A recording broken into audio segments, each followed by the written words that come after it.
Hi friends, welcome to Amizhthampoo.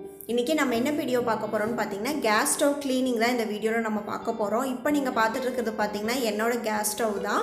So நான் ஊருக்கு போயிட்டு ரிட்டர்ன் பார்க்கும்போது என்னோடய கேஸ் ஸ்டவ் இந்த கண்டிஷனில் தான் இருக்குது. ஃபுல்லாக பார்த்தீங்க அப்படின்னா துரு எண்ணெய் கரை நல்லா துரு பிடிச்சிருக்கு. அந்த ஸ்டாண்ட் எல்லாமே பாருங்கள் எந்த அளவுக்கு துரு பிடிச்சி கருப்பாக மாறிடுச்சுன்னு சொல்லிட்டு இதை நல்லா புதுசு மாதிரி பலன்னு ரொம்ப ஈஸியாக ரொம்ப போட்டு தேய்க்கணும் அப்படின்லாம் இல்லாமல் ரொம்ப ஈஸியாக எப்படி நம்ம க்ளீன் பண்ணலாம் அப்படிங்கிறத இந்த வீடியோவில் பார்க்க போகிறோம். ஸோ கண்டிப்பாக இந்த டிப்ஸ் எல்லாத்துக்குமே யூஸ்ஃபுல்லாக இருக்கும்.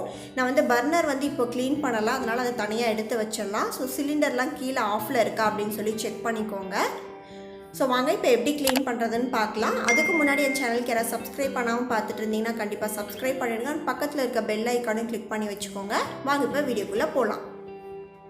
இந்த கேஸ் ஸ்டவ் க்ளீன் பண்ணுறதுக்கு ரொம்ப பெரிய பொருள் நிறைய காசு கொடுத்து வாங்கணும்ல, இல்லை நம்ம வீட்டில் இருக்கிறதே யூஸ் பண்ணிக்கலாம். ஸோ எலுமிச்சம்பழம் இல்லைனா வினிகர் எடுத்துக்கலாம். நான் இன்றைக்கி எலுமிச்சம்பழம் எடுத்திருக்கேன்.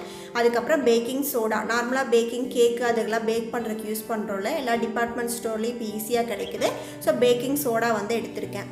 இப்போ லெமன் பார்த்திங்கன்னா நான் ஒரு மீடியம் சைஸ் லெமன் எடுத்து அதோட ஜூஸு மட்டும் ஒரு கப்பில் எடுத்துக்கிறேன். ஸோ எனக்கு கரை மேலே மட்டும்தான் இருக்குது, கேஸ் ஸ்டவோட அடியிலெல்லாம் எதுவுமே கிடையாது. ஸோ மேலே இருக்கிற கரை அந்த துரு எல்லாமே போகிறதுக்காக எனக்கு இந்த மீடியம் சைஸ் எலுமிச்சம்பழம் கரெக்டாக இருக்கும். இல்லை உங்களுக்கு இன்னுமே நல்லா கரை பிடிச்சிருக்கு, நிறையா கரை அப்படியே எவ்வளோ தேய்ச்சாலும் போக மாட்டேங்குது அப்படின்னு நினச்சிங்க அப்படின்னா, ரொம்ப போட்டு தேய்க்கிற மாதிரி இருக்குன்னா நீங்கள் இன்னொரு எலுமிச்சம்பழம் கூட சேர்த்துக்கலாம். ஸோ உங்கள் இதுக்கு ஏற்ற மாதிரி நீங்கள் அதை அட்ஜஸ்ட் பண்ணிக்கோங்க. இப்போ ஜூஸ் எடுத்ததுக்கப்புறமா பார்த்தீங்கன்னா அதில் பேக்கிங் சோடா சேர்த்துக்கலாம். நான் ஒரு 2 ஸ்பூன் அளவுக்கு சேர்த்துக்கிறேன். ஸோ நான் சொன்ன மாதிரி எலுமிச்சம்பழத்துக்கு பதிலாக நீங்கள் உங்ககிட்ட வினிகர் இருக்குன்னா நீங்கள் வினிகரே யூஸ் பண்ணிக்கலாம். நான் என்கிட்ட இல்லாதனால நான் எலுமிச்சம்பழம் எடுத்திருக்கேன். ஸோ அது கூட பார்த்தீங்க அப்படின்னா விம் லிக்விட் சேர்த்துக்கலாம். என்கிட்ட விம் லிக்விட் இருக்கனால சேர்த்துருக்கேன். நீங்கள் நார்மலாக பவுட்ரோ இல்லை பாத்திரம் விளக்கறதுக்கு சோப்போ எது யூஸ் பண்ணுவீங்களோ அது கொஞ்சம் இது கூட சேர்த்துக்கோங்க. சேர்த்துட்டு இதை நல்லா கையை வச்சோ ஸ்பூனோ ஏதாவது ஒன்று வச்சு நல்லா பேஸ்ட்டு மாதிரி நல்லா க்ரீமியாக பேஸ்ட்டு மாதிரி இதை நம்ம நல்லா மிக்ஸ் பண்ணி எடுத்துக்கலாம். ஸோ இந்த 3 பொருள் போதும். நம்ம ஈஸியாக பார்த்தீங்க அப்படின்னா நல்லா பலன்னு புதுசு மாதிரி நம்ம கேஸ் ஸ்டவ் க்ளீன் பண்ணிடலாம். ஸோ இப்போ வாங்க இப்போ எப்படி இதை வச்சு க்ளீன் பண்ணுறதுன்னு பார்க்கலாம்.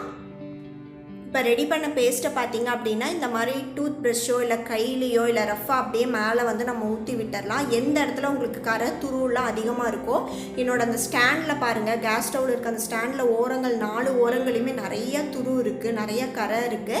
ஸோ அதனால் என்ன பண்ணலாம், நீங்கள் அப்படியே ரஃபாக ஊற்றி விட்டுட்டு இந்த மாதிரி ப்ரஷ்ஷை வச்சுட்டு நம்ம நல்லா பேஸ்ட் அந்த இடத்துல அதிகமாக அப்ளை பண்ணிக்கோங்க. இப்போ நம்ம ரெடி பண்ண பேஸ்ட் இருக்கு இல்லையா, அது அதிகமாக எந்த இடத்துல துருவெல்லாம் இருக்கோ அந்த இடத்துல அதிகமாக அப்ளை பண்ணி விட்டீங்க அப்படின்னா அது ஈஸியாக நமக்கு ரிமூவ் ஆகிடும்.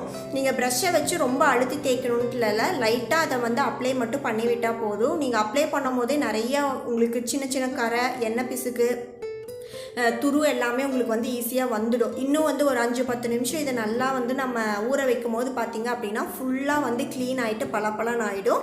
ஸோ எல்லா இடத்துலையுமே பார்த்தீங்க அப்படின்னா இப்போ நம்ம அப்ளை பண்ணி விட்டுடலாம். அந்த ஸ்டாண்டை தனியாக ரிமூவ் பண்ணிவிடுங்க. ரிமூவ் பண்ணிவிட்டு எல்லா சைடுமே பார்த்தீங்கன்னா அப்ளை பண்ணிக்கலாம். கேஸ் ஸ்டவ்க்கு அடியிலும் இதே மாதிரி துரு கரையெல்லாம் இருக்குது அப்படின்னா அதுக்குமே இதே பேஸ்ட்டை யூஸ் பண்ணலாம். என்னோட அடியில் எந்த கரை அழுக்கு அந்த மாதிரி இல்லை, மேலே மட்டும்தான் இருக்கிறதுனால நான் மேலே மட்டும் அப்ளை பண்ணிக்கிறேன். ஸோ அந்த ஸ்டாண்டில் தான் எனக்கு தெரிஞ்சு ரொம்ப கரை இருக்குது 4 கார்னர்லேயும். ஸோ அந்த துரு அதிகமாக இருக்கிற இடத்துல அந்த பேஸ்ட் அதிகமாக அப்ளை பண்ணிக்கலாம். உங்களுக்கு இந்த பேஸ்ட்டு பத்தலை அப்படின்னா இன்னும் கொஞ்சம் கூட நீங்கள் மிக்ஸ் பண்ணிக்கோங்க. பேக்கிங் சோடா, லெமனுக்கு பதிலாக வினிகர் நான் சொன்ன மாதிரி யூஸ் பண்ணலாம். அதுக்கப்புறம் விம் லிக்விட் போட்டு இன்னும் கொஞ்சம் பேஸ்ட்டு ரெடி பண்ணி கூட உங்களுக்கு தேய்ச்சிக்கலாம். ஸோ உங்களுக்கு அழுக்கு அந்த துரு எந்த அளவுக்கு இருக்கோ அதுக்கேற்ற மாதிரி நீங்கள் அந்த பேஸ்ட்டு மிக்ஸ் ரெடி பண்ணிக்கலாம். ஸோ அந்த பட்டனுக்குள்ளேயும் பார்த்தீங்க அப்படின்னா எண்ணெய் பிசுக்கு துரு அந்த மாதிரிலாம் இருக்கும். ஸோ டூத் ப்ரஷ் வச்சு நீங்கள் ஈஸியாக உள்ள வரைக்குமே அதை தேய்ச்சி விட்டுக்கலாம். இல்லை ஃபுல்லாக ரிமூவ் பண்ணிவிட்டு க்ளீன் பண்ணுறீங்கனாலும் நீங்கள் அந்த மாதிரியும் பண்ணிக்கலாம். ஸோ நான் ரெகுலராக வீட்டில் இருக்கும் போது டெய்லியுமே க்ளீன் பண்ணிவிடுவேன். அதனால் இந்த அளவுக்கு அழுக்காக விட மாட்டேன். இப்போ நாங்கள் ஊருக்கு போயிட்டு வந்தனால கேஸ் ஸ்டவோட கண்டிஷன் இந்த மாதிரி இருக்குது. இப்போ நான் ஃபுல்லாக கேஸ் ஸ்டவ்வில் அப்ளை பண்ணியாச்சு. இது ஒரு 10 நிமிஷம் அப்படியே ஊறட்டும். அதுக்கப்புறமா நம்ம எப்படி க்ளீன் பண்ணுறதுன்னு பார்க்கலாம். எனக்கு கரை துரு எல்லாமே கொஞ்சம் கம்மியாக இருக்கிறனால நான் ஒரு 10 நிமிஷம் தான் ஊற வச்சுருக்கேன்.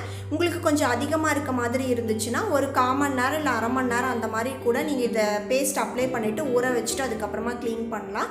க்ளீன் பண்ணுறதுக்கு பார்த்தீங்க அப்படின்னா நார்மலான ஒரு ஸ்க்ரப்பரில் லைட்டாக விம் லிக்விட் சேர்த்துருக்கேன், அவ்வளோதான். நீங்கள் பச்சை கலரோ இல்லை ப்ரௌன் கலரோ எந்த ஸ்க்ரப்பர்னாலும் எடுத்துக்கோங்க.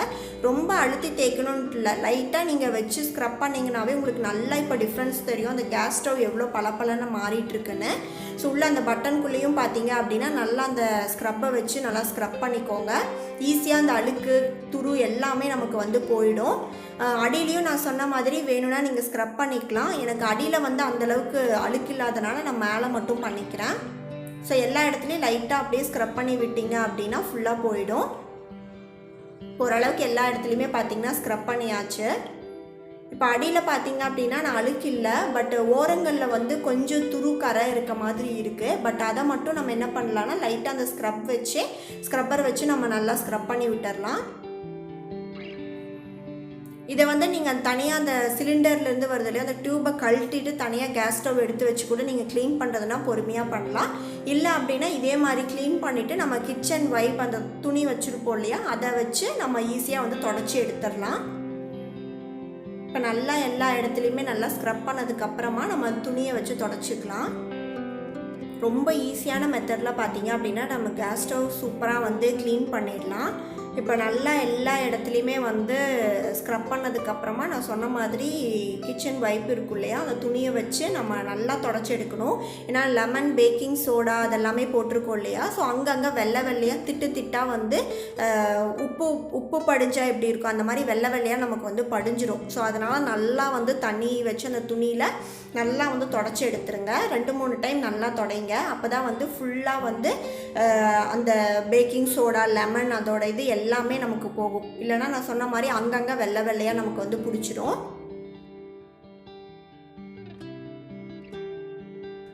ஸோ நான் சொன்ன மாதிரி ஒரு 2-3 தடவை பார்த்தீங்க அப்படின்னா நல்லா க்ளீன் பண்ணிவிடுங்க. தண்ணி தொட்டு அதுக்கப்புறம் ட்ரையான ஒரு கிளாத்தும் வச்சும் பார்த்தீங்க அப்படின்னா நல்லா தொடச்சி எடுத்துடுங்க. ஸோ ஈரம் எதுவுமே இல்லாத மாதிரி நல்லா வந்து தொடச்சி எடுத்துட்டிங்க அப்படின்னா தான் அது வந்து துருவெல்லாம் ஏறாமல் அப்படியே இருக்கும். அதுக்கப்புறம் பார்த்திங்கன்னா ரெகுலராக வந்து டெய்லியுமே வந்து க்ளீன் பண்ணிவிடுங்க. அந்த ஸ்டாண்டாக இருக்கட்டும், இல்லை கீழே ஏதாவது எண்ணெய் கொட்டுச்சு அப்படின்னாவே அந்த கரை நம்ம ஏதாவது வந்து வேக வைக்கும் போது ஏதாவது பொங்கி வந்துச்சு அப்படின்னாலுமே கீழே வந்து கொட்டிடுவியா கேஸ் ஸ்டவ் மேலே. ஸோ அந்த மாதிரி எதுனாலுமே ஆச்சுன்னா உடனே அப்பப்போ நம்ம க்ளீன் பண்ணிட்டோம் அப்படின்னா இந்த மாதிரி வந்து நமக்கு பெரிய துருவாகிறது, கரை அந்த மாதிரிலாம் வராது.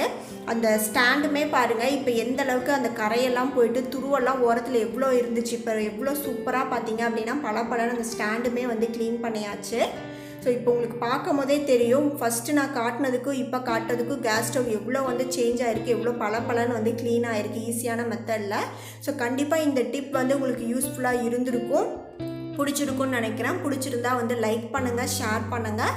அண்டு இந்த வீடியோக்கான ஃபீட்பேக் கண்டிப்பாக வந்து கமெண்ட் செக்ஷனில் சொல்லுங்கள்.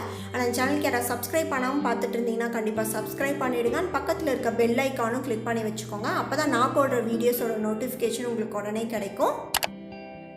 தேங்க்ஸ் ஃபார் வாட்சிங்.